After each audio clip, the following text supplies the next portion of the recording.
안녕하세요. 어버이송 FM 장남순입니다. 네, 함께 하신 우리 DJ분들 건강하게 살고 있음을 늘 감사드리면서 오늘 인사 나눠주실래요?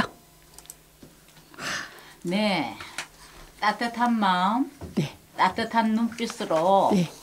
지금 이 시간 즐거운 시간이 되었으면 합니다. 네, 조동입니다. 좋죠. 네. 안녕하세요.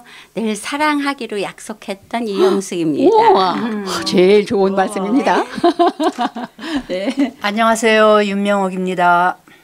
간단하십니다. 우리 청년은 네, 송하연입니다. 네.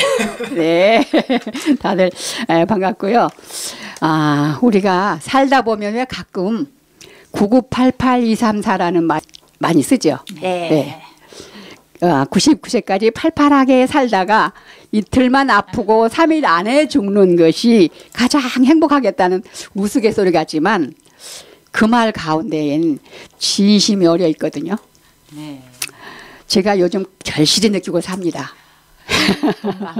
그게 또 소망이기도 하고요.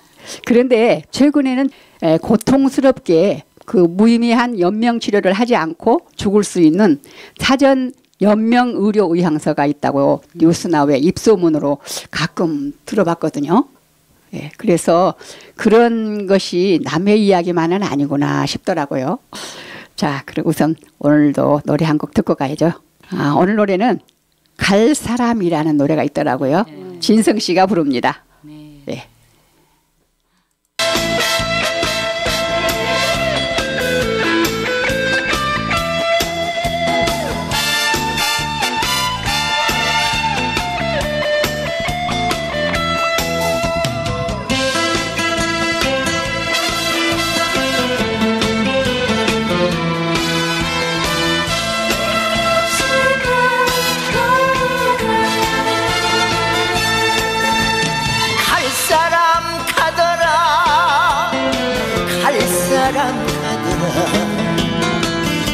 배달려도 소용없고 애원해도 소용없더라. 처음부터 지키지 못할 그 약속은 왜 해놓고 갈 사람 가더라.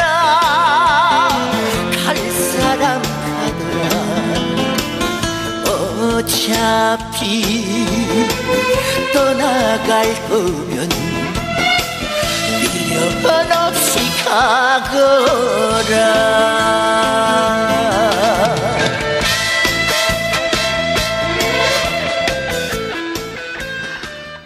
네, 갈 사람.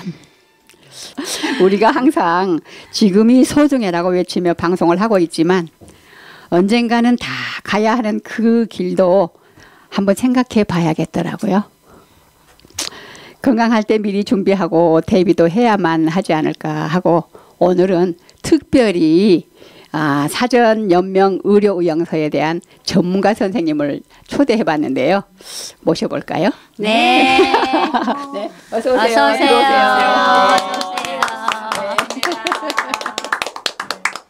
네, 이거 써주시고요. 청취자분들에게 본인 소개하고 인사를 직접 해주시면 더 좋을 것 같네요. 네. 네. 안녕하세요. 이렇게 좋은 의미 있는 자리에 초대해 주셔서 감사합니다. 네. 저는 홍양희라고 하고요. 사전 의료 의향서 실천 모임의 공동 대표로 일하고 있습니다. 네, 반갑습니다. 네. 사전 연명 의료 의향서란 무슨 의미인지 잘 모르겠어요. 네. 좀 이름이 네, 생소해서 좀 어려워서 더듬잖아요. 그런데 사실 우리 삶에서 가장 중요한 문서라고 할 수 있습니다. 네. 2016년 그러니까 2년 전 2월에 우리나라 정부가 임종 과정에 있는 환자의 연명 의료와 그 중단 그리고 또 그 이행에 대한 필요한 사항을 규정하는 연명의료 결정법 이런 법을 제정을 해서 공포를 했습니다. 이 법의 내용은 환자의 최선의 이익을 보장하고 자기 결정권을 존중하는 겁니다. 그래서 그가 인간으로서의 존엄과 가치를 가지고 그리고 또 그 환자의 그런 존엄과 인간다운 거를 보호하는 것을 목적으로 제정되었는데요. 이 법은 2년 동안의 준비 기간을 거쳐서 금년 2월부터 지금 시행되고 있습니다. 네. 그래서 이제 이 사전연명의료요양서는 이 법에 근거해서 19세 이상의 성인이면 누구든지 자신의 연명의료를 시행하지 않거나 또 중단하기로 하는 결정 그리고 호스피스에 대한 사항들을 직접 이렇게 적는 그런 문서입니다. 그래서 인간답고 품위 있는 삶의 마무리에 대해서 건강할 때 미리 본인이 직접 작성하고 또 본인의 뜻대로 마지막에 이렇게 시행되어지도록 하는 그런 아주 의미 있는 그런 문서라고 하겠습니다. 예. 아우 되게 중요한 건데요. 그러면 우리가 어떤 환자가 연명의료 중단 대상이 되나요? 네, 그렇죠. 예. 보통 이제 우리가 마무리에 내 삶의 마무리에 이 문서가 시행이 된다라고 하는데 사실은 우리가 누구나 다 이제 질병이 올 수가 있죠. 그러면 이제 병원에 가서 뭐 치료도 하지 않고 이 문서가 적용되는 건 아닙니다. 끝까지 최선을 다해서 치료를 하죠. 그러는데 마지막 단계가 오지 않겠습니까? 그러면 그 마지막 단계에도 이제 도저히 치료를 해도 치료의 효과가 없고 회생 가능성이 없는 임종 단계다. 이제 이런 임종 단계인데 그 임종 단계를 누가 결정하느냐? 전문 의사와 주치 두 사람이 결정을 하고 그래서 임종 단계에 들어섰다고 했을 때 이 법이 적용이 되어지는 그런 겁니다. 그러니까 뭐 병원에 가서 치료도 받지 않고 이 사전연명의료의향서대로 내가 연명의료를 중단하는가? 그게 절대로 아니라는 거. 임종 단계에 그리고 그 임종 단계에도 의사 두 사람이 의학적인 진단을 내릴 때 그게 적용된다라는 거. 임종 과정이 있다는 걸. 네. 그 연명의료를 중단할 수 있고요. 네, 그렇습니다. 예. 근데 이제 우리가 그럼 뭐 식물인간 상태도 뭐 하는데 식물인간 상태는 임종 단계라고 의학적으로 지금 얘기하고 있지 않거든요. 네. 그래서 식물인간 상태는 그 이 연명의료 대상이 아닙니다. 네. 그게 그냥 특별한 질병을 말하는 거예요? 그렇지 않습니다.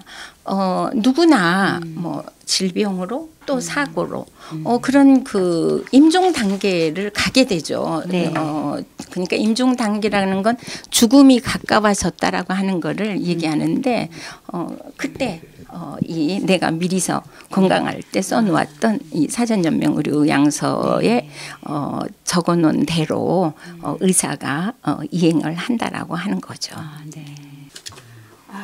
연명 의료 중단은 그 특정한 질병에 걸린 경우에만 해당되나요? 조금 전에 말씀드린 대로 특정한 게 아니라 뭐 질병이나 사고로 누구든지 모든 사람은 죽음의 가정에 이제 이르게 되잖아요. 그렇죠. 예, 그러니까 끝까지 치료를 하다가 도저히 회복이 안 되는 그런 시점이 누구에게나 오겠죠. 질병으로 아니면 또 사고로. 그러니까 이제 그때에 이 의사가 이 사람은 임종 단계에 들어섰다라고 하는 의학적인 판단에 의해서 진단이 내려지면 그때 연명의료를 시행한다라고 그렇게 아시면 되시겠습니다. 네. 그러면 있죠. 말기 환자 임종 과정에 있어 환자와 다른가요? 다른 환자와 말기요? 이제 제가 그 임종 단계라고 하는 거는 도저히 회복이 안 되는 시점이라고 말씀을 드렸죠. 네. 근데 말기 환자는 조금은 다릅니다. 네. 말기 환자는 이제 치료를 하다가 어느 정도 도저히 좀 가망이 없다. 회복 가망이 없다. 그러면 이제 그런 경우는 보통 6개월 정도 여명을 얘기하거든요. 말기 환자의 여명은. 그래서 한 6개월 정도 남겨둔다고 의사가 진단을 했을 때 그때 말기 환자라고 할 수 있고, 그 말기 환자는 허스피스에 대한 그런 본인의 의사를 적용할 수 있는 단계라고 그렇게 할 수가 있습니다. 아까 선생님께서 식물인간은 따로 일해야 한다는데 식물인간은 그럼 어떻게 되나요? 그러니까 조금 전에도 말씀드렸듯이 식물인간 상태는 임종 단계라고 얘기하지 않습니다. 지금 현재 우리 그 의료계에서는 식물인간은 다 숨쉬고 있고 또 어떤 이제 활동만 못하다 뿐이지 그가 임종 단계에 접어들었다고 얘기하지 않거든요. 이 법의 아주 가장 중요한 핵심은 임종 단계. 도저히 회복이 안 되는 임종 단계라고 그래서 그때 적용이 되어진 말기 환자도 아닙니다. 네. 임종 단계를 얘기하는 겁니다. 임종 단계.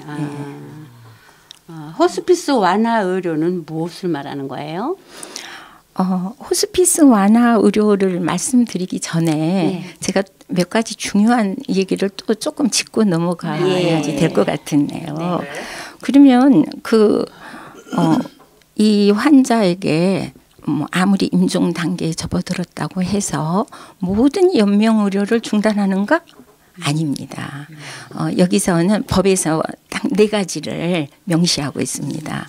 첫 번째는 심폐소생술, 그 다음에 두 번째는 인공호흡기 설치, 그 다음에 인공호흡기 착용, 그 다음에 혈액투석, 항암제 투여, 이런 4가지 특별 그 연명 의료만을 얘기를 합니다. 이것만을 중단할 수 있습니다. 그러니까 이제 예를 들어서 심폐소생술은 응급 상황에서는 굉장히 중요한 정말 생명줄을 살리는 그런 의료 행위거든요.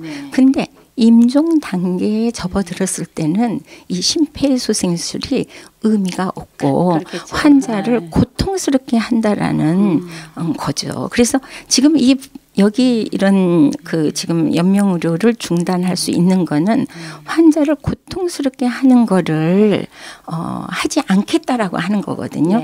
인공호흡기 착용도 여기 기관을 절개를 해서 삽관을 하는 거라 굉장히 환자에게 고통을 줍니다.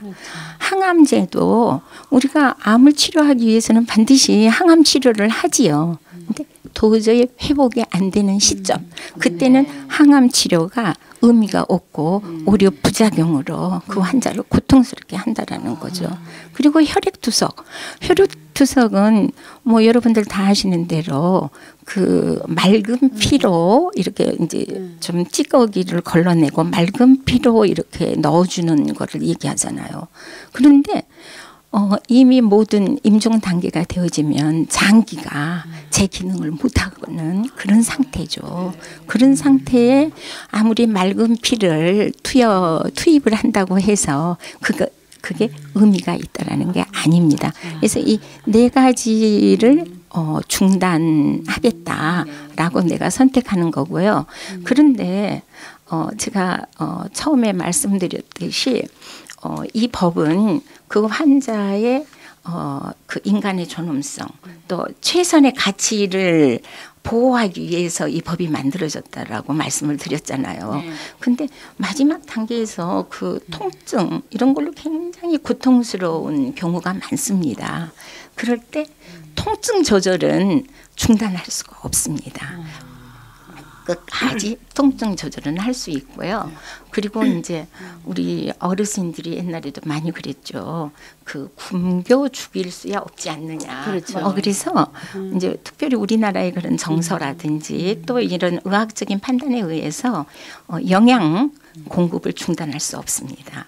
그 다음에 수분, 물을 주는 것도 그래서 항상 그 입술에 이렇게 좀 물을 적셔주는 그런 의료 행위들도 있잖아요. 그래서 그런 거 그리고 또 병원에 가면 마지막 단계에서 인공호흡기를 이렇게 시행하지 않아도 단순 산소 마스크라는 걸 쓰고 있는 거 보셨죠? 네. 그거는 중단할 수가 없습니다.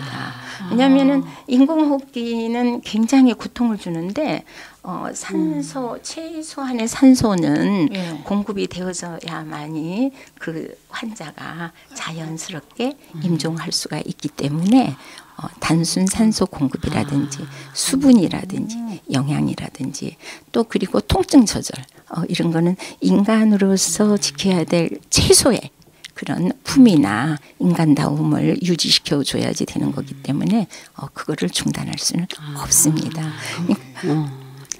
호스피스 완화 의료의 신청을 또 하나 본데 그건 또 어떻게 하는지 그거 좀 말씀해 주실래요? 네. 호스피스에 대한 의미를 조금 이해를 하셔야지 될 것 같습니다. 호스피스라고 하는 거는 우리가 그 죽어가는 과정 동안에 굉장히 심리적으로, 영적으로 또 신체적으로 굉장히 고통을 받습니다, 보통. 그래서 호스피스 프로그램에 의하면은 통증 조절을 해주고 그리고 이제 심리적으로, 영적으로 전문 상담사가 그 환자와 상담을 통해서 그리고 이제 이런 여러 가지 전문적인 돌봄을 통해서 그를 편안하게 돌봐주는 프로그램을 호스피스라고 합니다.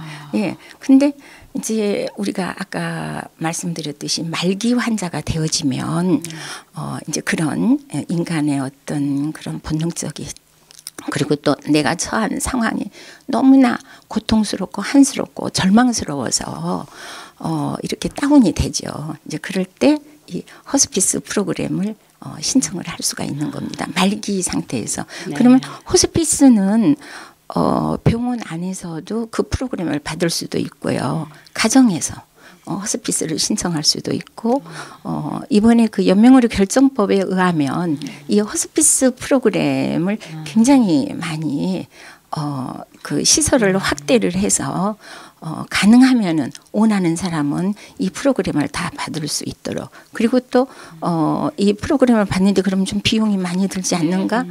그렇지는 않습니다.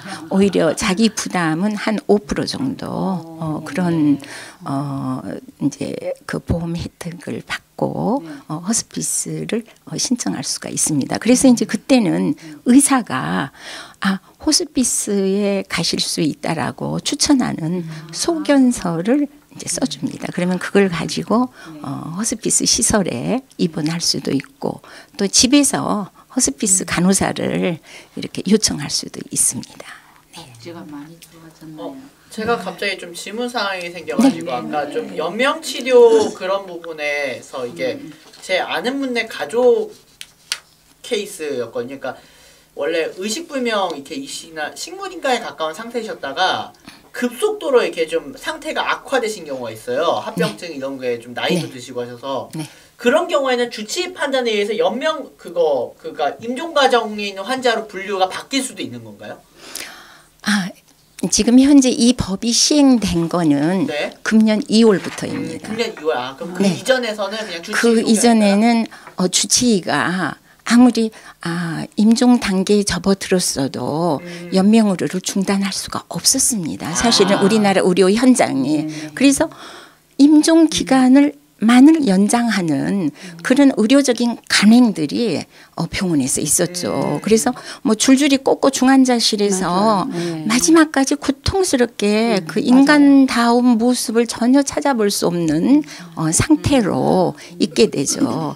그래서 이 사실은 연명의료 결정법이 제정된 두 가지 큰 사건이 우리나라에서 있었습니다. 1997년에 보라매 병원 사건이라고 있었어요. 근데 그때는 환자의 부인이 아주 막 끝까지 이렇게 요청을 해가지고 강요를 해서 환자를 집으로 퇴원을 시켰습니다. 산소 호흡기를 끼고. 그리고 이제 의사가 따라가서 그 산소 호흡기를 제거를 했거든요. 그러고 나서 환자가 죽었습니다. 그러자 한 환자의 그 시댁 쪽 그러니까 이 부인의 시댁 쪽 가족들이 살인죄로 고발을 했습니다. 그리고 의사는 살인 방조죄로 그게 대법원에서 판결이 났어요. 그래서 의사가 실형을 선고받은 사건이 있었습니다. 자, 의사가 연명의료를 중단을 했어. 가족이 요청을 해서 중단을 했어도 살인 방조죄가 되어지니 병원에서 어떻게 연명의료를 중단을 할 수가 있겠습니까? 아예 원치도 못한다고 아예 못 박아. 그렇죠. 그리고 가족들도 내 부모를, 내 가족을 중단해 달라고 우리 어떤 전통적인 그렇죠. 그 가족 개념에서는 그럼. 얘기할 수가 없거든요. 그래서 그게 참 어려운 문제인데 2000년도에 어떤 또 사건이 있었느냐면 세브란스 병원의 김옥경 할머니라고 아마 언론에서 많이 보셨을 것입니다. 가족들이 어머니의 상황을 보니까 너무나 안타까운 거예요. 맞아요.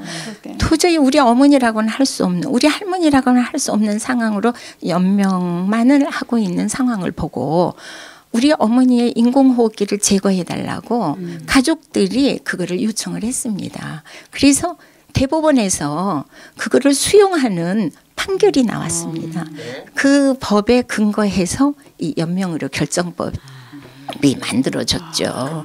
떼셨는데도 며칠 더 사셔가지고. 네, 이제 그러기는 했죠. 했지만은 그러니까 이제 의학적인 판단이라고 하는 거가 불확실성도 있는데 의사들이 얘기를 들어보면은 거의 99%가 이렇게 확실하다라고 얘기를 합니다. 그리고 내가 만약에 그런 경우가 당했으면 산소호흡기를 제거하고 그냥 편안하게 가게 해달라고 나도 하고 싶어요.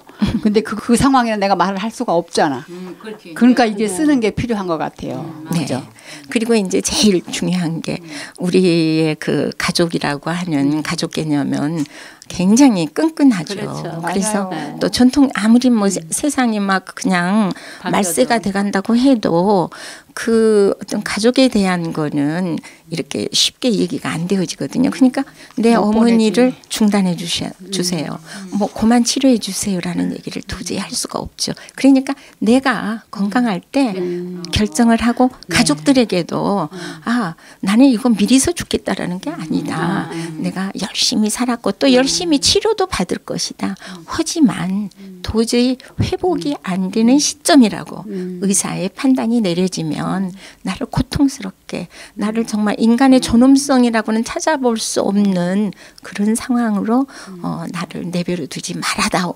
이런 얘기를 평소에 가족들하고 나누는 거가 필요하죠. 그리고 이제 이거를 써놓는 거가 의미가 있습니다. 그러니까 이제 보통은 내가 이거를 써놨어. 그런데 그래서 이제 의사는 나의 사전 연명 의료 요양서를 보고 연명 의료를 중단하려고 해. 근데 가족들이 우리 엄마는 절대로 안 됩니다. 이거를 중단해서는 안 됩니다라고 주장을 해도 이 법에서는 나의 결정, 나의 결정권이 본인의 결정이 우선되기 때문에 가족들의 얘기는 의미가 없습니다. 그래도 가족들은 안타까우니까 평소에 이런 얘기를 좀 나누고 우리가 정말 더 서로 사랑하고 그래 내 삶에서 당신이 있어서 정말 내 삶이 풍성했어. 이런 얘기를 나누는 문화를 사실은 우리가 웰다잉 문화라고 하거든요. 네. 사전 연명 의료 의향서는 쓴 다음에 마음이 변할 수도 있을 것 같아요. 한 번 작성하면 변경할 수 없나요? 네, 그렇습니다.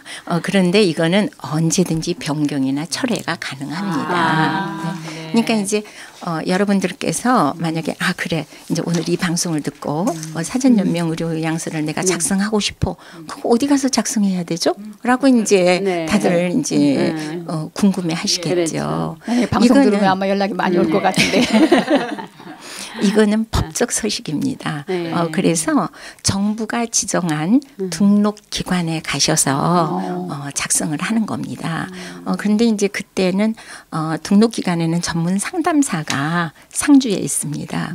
그래서 가셔서 사전연명 의료양서를 작성을 하는데 본인임을 확인하기 위해서 신분증을 지참하고 가셔서 아까 말씀드렸던 대로 내가 이러이러한 네 가지 연명치료 안 하겠다. 이거 이제 선택하시고 그 다음에 또 호스피스에 대한 나의 의사도 이제 뭐 하겠다 안 하겠다 선택하시고 그리고 내가 사인을 하면 됩니다. 근데 이제 그런 거를 선택하실 때 상담사로부터 이 법의 취지가 무엇인지 그 다음에 뭐 자세하게 이거는 만약에 예를 들어서 이제 누가 대신해서 작성을 한다라든지 아니면 강요에 의해서 작성을 한다라든지 경제적인 이유로 작성을 하게 되면은 이 사전 연명 의료 의향서는 효력이 없습니다.